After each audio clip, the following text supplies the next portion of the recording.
नमस्कार, प्रखर राजपूत को देख रहे हैं आप। आज तारीख 3 फरवरी साल 2026 और इजराइल, फिलिस्तीन, लेबनान, पाकिस्तान, भारत समेत पूरी दुनिया की खबरों के साथ एक बार फिर से आपके सामने हाजिर हुआ हूं। दोस्तों, इस वीडियो में आपको बताएंगे कि ईरान और अमेरिका न्यूक्लियर को लेके अब बाकायदा तुर्की के अंदर बातचीत करने पहुंच चुके हैं। फ्राइडे को ये मीटिंग होनी है, लेकिन इस मीटिंग के असल में क्या मायने हैं और ये मीटिंग कैसे सेट हुई, इसके बारे में आज हम आपको डिटेल बताएंगे। और साथ ही ये भी बताएंगे कि इजराइल ने लेबनान के ऊपर बहुत बड़ा हमला किया है दोस्तों, और इस हमले में लेबनान को कितना नुकसान हुआ है और आखिर ये हमले क्यों हो रहे हैं, इसके बारे में हम डिटेल में एनालिसिस करेंगे। और साथ इस वीडियो में आपको ये भी बताएंगे कि क्या अब ईरान अपनी जंगी तैयारी को छोड़ देगा या फिर अपनी न्यूक्लियर की तैयारी को छोड़ देगा या फिर क्या कुछ होगा, इसके बारे में आज हम आपको डिटेल में एनालिसिस करवाएंगे। और साथ ही उत्तर प्रदेश की पुलिस को, वो पुलिस जो पांव में गोली मारने में एक्सपर्ट हो चुकी है, जो हाफ एनकाउंटर में अपना रिकॉर्ड बना चुकी है, उसको बाकायदा कोर्ट ने फटकार लगाई है। और ये फटकार क्या लगाई है और इसका रिजल्ट क्या होगा,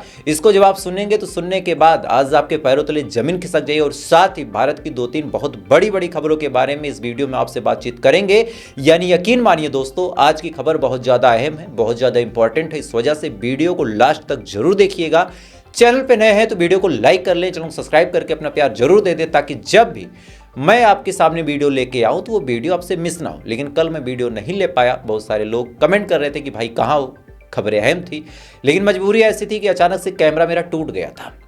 और हम लोग का हथियार क्या है, एक माइक, एक कैमरा।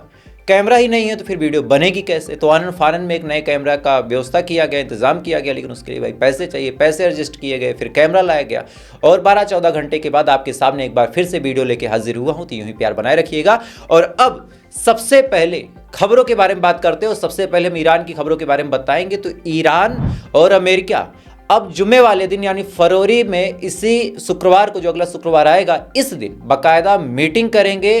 इस समय जो एक जगह बड़ी मशहूर हो चुकी है मीडिएशन के नाम पे, तुर्की, वहाँ पे तुर्की की जो राजधानी अंकारा है, वहाँ पे ये मीटिंग होनी। लेकिन बड़ा सवाल ये है दोस्तों कि आखिर ये मीटिंग डिसाइड हुई कैसे। तो इसके पीछे 2 बड़ी बात बताता हूँ।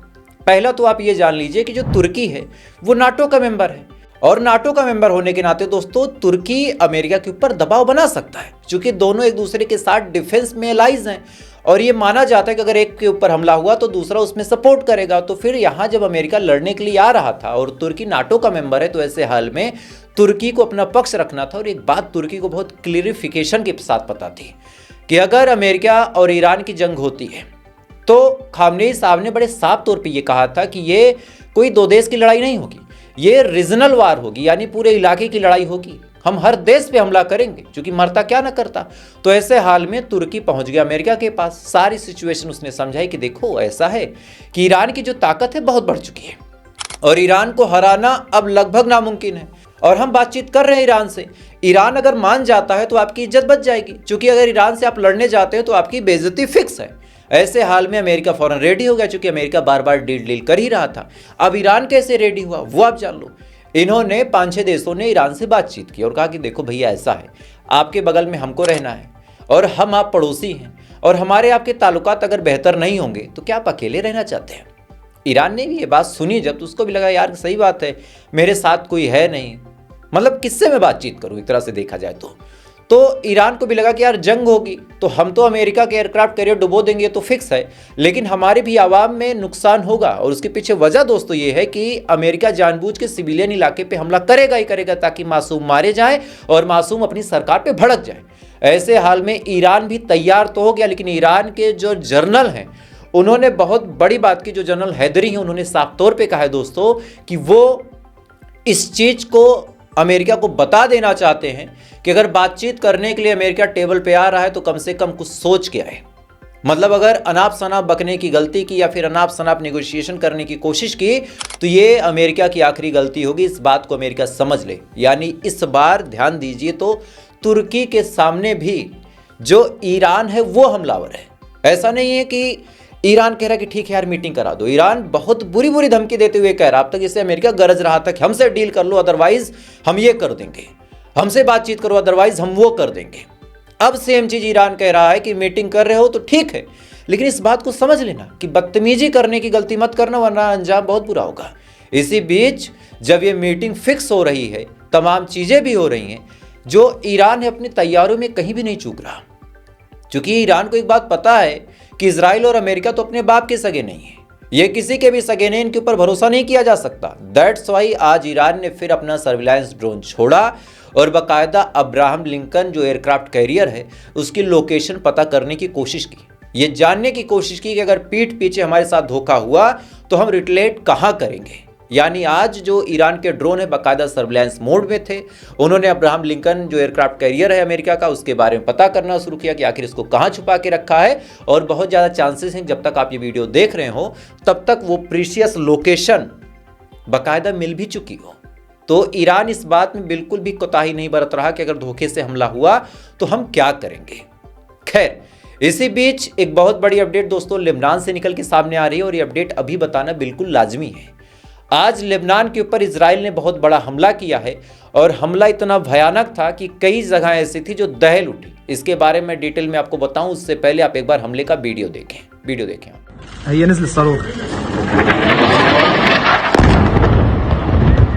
अल्लाहु अकबर, अल्लाहु अकबर, शो हा या बातिल, शो हा या बातिल, शो हा। इस वीडियो में आप साफ तौर पे देख सकते हैं कि बड़े ही भयानक तरीके से आज इजराइल ने बम बरसाए लेबनान के ऊपर और ये कहा है कि हमने हिजबुल्लाह के ठिकानों को टारगेट किया और टारगेट करने के बाद उन ठिकानों को डिस्ट्रॉय किया है। अब ऐसा हमला क्यों हुआ दोस्तों? इतना हमला तो अभी तक सीरिया पे नहीं किया इजराइल ने, इतना हमला अभी तक गाजा पे भी नहीं कर रहा। सीज फायर के बाद गाजा के ऊपर इक्के दुक्के हमले होते हैं, लेकिन लेबनान के ऊपर आए दिन इजराइल बम ठोक देता है। वजह क्या है पता है? मजबूती। जो लेबनान की सरकार है अपनी बात बोलने में सक्षम ही नहीं है। लेबनान की सरकार में बूता ही नहीं कि आवाज उठा ले। देखिए साफ तौर पे देखा जाए अगर लड़ाई हवाई है तो ईरान के पास भी हवाई ताकत नहीं है। ईरान के बारे में आपको ये बात एक्सेप्ट करनी होगी कि भाई अमेरिका अपने खुद के हथियार बनाता है, उसकी अपनी टेक्नोलॉजी है। ईरान को अगर हथियार मिलेंगे भी तो रशिया से और चाइना से, तो दूसरों पे डिपेंड रहना और अपनी चीज होना दोनों में फर्क है। लेकिन इसके बावजूद भी ईरान के ऊपर अमेरिका हमला नहीं कर पाया, पीछे हटना पड़ा, बातचीत पे आना पड़ा, इजराइल कुछ नहीं कर पाया। लेकिन वहीं लेबनान के ऊपर इजराइल आए दिन बम बरसार देता है। वजह यह है कि लेबनान की जो हुकूमत है वो अपना मुंह नहीं खोल सकती, उसमें दम नहीं कि एक शब्द बोलते, अदरवाइज अगर वो बोलता तो इजराइल में इतना बूता नहीं होता कि वो हमला कर देता। बहरहाल आज लेबनान पे बहुत बड़ा हमला किया इजराइल ने और कई लोगों के मारे जाने की खबर है, वीडियो आप ऑलरेडी देख चुके हैं। लेकिन अब इसी बीच ईरान की खबरों पे वापस आते हैं। ईरान ने खुले तौर पे मतलब धागे खोलने वाले एक तरह से काम करने शुरू कर दिए हैं। जितने यूरोपियन यूनियन थे इन्होंने एक प्लान बनाया। इन्होंने कहा कि हम अमेरिका की मदद कैसे करें, सेना हम भेज नहीं सकते, तो एक काम करते हैं जो IRGC है यानी इस्लामिक रिवोल्यूशनरी गार्ड कॉर्प, जो बाकायदा ईरान की मेन आर्मी इस समय बन चुकी है, उसको हम आतंकवादी संगठन घोषित करते हैं और सेंसस लगा देते हैं। इससे ईरान थोड़ा सा कमजोर पड़ जाएगा दोस्तों। अब ये चीज जैसे ही करने की कोशिश बाकायदा EU ने की यानी यूरोपियन यूनियन ने की। इसी के जस्ट बाद ईरान ने पलटवार किया। EU के यानी यूरोपियन यूनियन के जितने देश थे उनकी जितनी आर्मी थी सबको डिजिग्नेशन आतंकवादी लिस्ट में यानी जो टेररिस्ट ग्रुप है उसके लिस्ट में डाल दिया ईरान ने और कहा कि हमारा कोई भी मित्र देश होगा इनके साथ व्यापार नहीं करेगा, इस आर्मी को जहां देखेगा आतंकवादी की तरह ट्रीट करेगा। और अब आप सुनिए, यूरोपियन यूनियन के जितने डिप्लोमेट थे, जितने ब्यूरोक्रेट थे, सबको समन भेजा ईरान ने कि आओ थोड़ा बात करनी है। अब ये बात सुनने में बड़ी हल्की लगती है, लेकिन अंतर्राष्ट्रीय फोरम पे इसके मायने बहुत बड़े होते हैं। अगर किसी के ब्यूरोक्रेट और डिप्लोमेट को समन भेजा जाए तो सीधी बात यह है कि अब दोनों देश के बीच जो व्यापार है वो ठप है और जो समुद्री रास्ता आसपास का है उसका भी इस्तेमाल आप नहीं कर सकते। तो एक तेल से कई शिकार करने का काम ईरान ने किया है और इसको लेके अब जो यूरोपियन यूनियन है उसके अंदर हड़कंप मची है दोस्तों। चूंकि इस समय इनको भी पता है कि ईरान से टक्कर लेना मतलब शेर के मुंह में एक तरह से फंसा मांस का टुकड़ा खींचना। इसी बीच अब आपको सऊदी अरब की गद्दारी दिखा देता हूं एक बार फिर से। जब ईरान मुसीबत में था तब सऊदी अरब बैठ के गोश्त और बिरयानी खा रहा था, ओमान बिरयानी खा रहा था। अब जब नेगोशिएशन की बातचीत शुरू हो गई है तो अब सऊदी अरब और ओमान एक साथ मिलके ओमान के सागर में बाकायदा नेवल एक्सरसाइज शुरू करे और खासकर उसी जगह पे जहां इजराइल और अमेरिका कर रहा है, क्योंकि उसमें इजराइल के भी फाइटर जेट हैं। जहां पे रशिया, चाइना और ईरान कर रहा, वहां पे ओमान और सऊदी अरब के भी जो नेवल ब्लॉकेड हैं वो पहुंच चुके हैं। वहां पे वो एक्सरसाइज करेंगे और दिखाने की कोशिश करेंगे कि यार मिडिल ईस्ट में हम भी मजबूत हैं। लेकिन जब गूदा दिखाने का वक्त था तो जो मोहम्मद बिन सलमान हैं वो कहते हैं कि भाई साहब जंग अच्छी चीज़ नहीं है, अगर ईरान पे हमला हुआ तो हम अपने एयर स्पेस का इस्तेमाल नहीं करने देंगे। और वहीं इनका ही जो डिफेंस मिनिस्टर है वाशिंगटन में जाके शराब और पकौड़े खा रहा था, वो कहता है कि अगर ईरान पे हमला नहीं हुआ तो ईरान बड़ा मजबूत हो जाएगा और उसके बाद उससे पार पाना थोड़ा सा मुश्किल हो जाएगा। ये इनकी असली सच्चाई, इस बात को आप जान लीजिए। आज ये नेवल एक्सरसाइज कर रहे हैं, क्यों कर रहे हैं? ताकि ये दिखा सके कि अरे हम भी वजूद रखते हैं साहब। लेकिन जब जिगरा दिखाने का वक्त था तब ये लोग बिल में घुस गए थे, इस बात को आप समझ लीजिए। खैर, इसी बीच गाजा से बड़ी अपडेट दोस्तों निकल के सामने आ रही कि गाजा की जो राफा क्रॉसिंग है उसको एक बार फिर से खोल दिया है इजराइल ने, और ये जानबूझ के ऐसे मौक़ों पे खोलता है जिस मौके पे ये हमला कर रहा, ताकि गाजा से जितने ज़्यादा फिलिस्तीनियन हैं वो भाग सकें। अल जजीरा की रिपोर्ट आपके सामने, इस रिपोर्ट में आप साफ तौर पे देख सकते हैं कि हमले के डर से ज़्यादातर लोग गाजा छोड़ के भाग रहे हैं। इजराइल क्या कह रहा है? इजराइल कह रहा है भाई हमने राफा क्रॉसिंग खोला है, जिसको वापस आना हो आ जाए, जिसको जाना हो चला जाए। लेकिन जब सिचुएशन इतनी खराब है तो आने वाले कितने होंगे? इक्के दुक्के। जाने वाले कितने होंगे? हजारों में। और यही प्लान दोस्तों इजराइल का है, जिस प्लान के दम पे इजराइल गाजा को धीरे धीरे कब्जा करता चला जा रहा। खैर, इसी बीच इजराइल के एक बड़े मशहूर अखबार में एक आर्टिकल छपा था, और इस आर्टिकल को देखने के बाद मेरी हंसी फूट गई कि उसने आरोप लगाया कि भारत में कई ऐसे मुस्लिम लोग हैं, कई ऐसे मुस्लिम डॉक्टर्स का भी नाम उसने क्लेम किया, जो बाकायदा जो यहूदी यहाँ पे हॉस्टल चलते हैं, जो यहूदी रेस्टोरेंट चलते हैं, उसमें बम प्लांट करने की कोशिश की गई। मतलब इन्होंने हमारे देश की ही मीडिया का कान काट दिया। हमारे देश की मीडिया में भी ऐसे प्रोपोगेंडे चलते हैं, लेकिन ऐसी खबर तो हमारी मीडिया में भी नहीं थी। लेकिन इस बारे में वहाँ के अखबार में ये चीज़ चल रही है कि दिल्ली के अंदर कई सारे यहूदी रेस्टोरेंटों में बम प्लांट करने की कोशिश की गई, और ये काम यहाँ के मुसलमानों ने किया। मुझे तो नहीं पता चला कि ये कब हुआ। हाँ, दिल्ली में बम फटा था, मोहम्मद आमिर जैसे आतंकवादी उसमें शामिल थे, ये बात हम भी मानते हैं, आप भी मानते हैं, किसी ने मना नहीं किया। लेकिन यहूदियों के रेस्टोरेंट में बम फोड़ने की कोशिश, ये मेरी समझ से परे भाई साहब कब हो गया।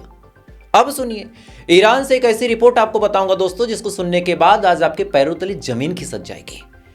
जिस प्रोटेस्ट की आग को अमेरिका और इजराइल भड़का रहा था, आज उसकी सच्चाई निकल के सामने आई है कि इस प्रोटेस्ट की आड़ में कई सारी बहन बेटियों की इज्जत को लूटा गया। मतलब ये जो दंगाई थे, जो बता रहे थे कि हम ईरान के लिए लड़ रहे हैं, ईरान को फ्री करा देंगे इस्लामिक रिजीम से, इनकी हकीकत, इनकी सच्चाई ऐसी है कि ये प्रोटेस्ट की आड़ में महिलाओं के साथ रेप कर रहे थे।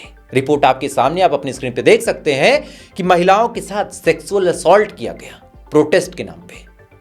और जो बेचारी ईरान की महिलाएं हिजाब से आज़ादी पाने के नाम पे खामनेई की तस्वीर को सिगरेट से जला रही हैं, सिगरेट पी रही हैं, हिजाब फेंक के डांस कर रही हैं, उनके साथ क्या कुछ हुआ आज आपको दिखा रहा हूं, सबूत आपके सामने, आप अपनी स्क्रीन पे पढ़ सकते हैं कि बहन बेटियों की इज्जत लूट ली इन प्रदर्शनकारियों ने, जो सो कॉल्ड अपने आप को बड़े इस्लामिस्ट बनते थे, जो ये दिखाते थे कि हम रेजा पहलवी के साथ मिलकर इसको स्वर्ग बना देंगे, अरब का सबसे मजबूत और मुस्तकबिल वाला देश बना देंगे। आज उनकी सच्चाई, उनकी हकीकत कितनी है, आप अपनी स्क्रीन पे देख सकते हैं।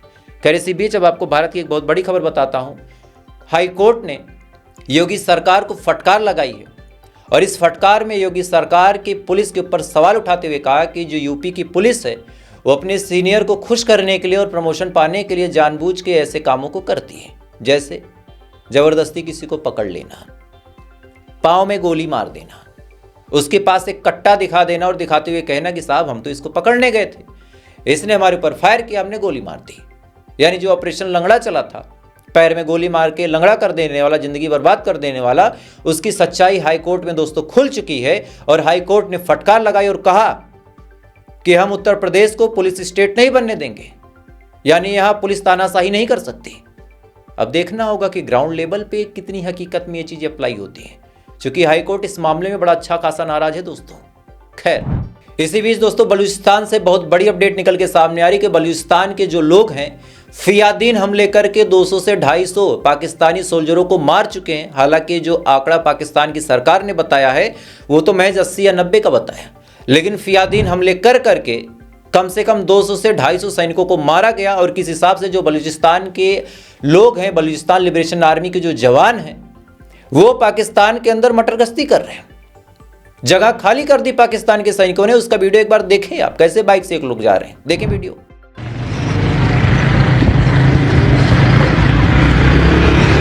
कुर्बान कुर्बान।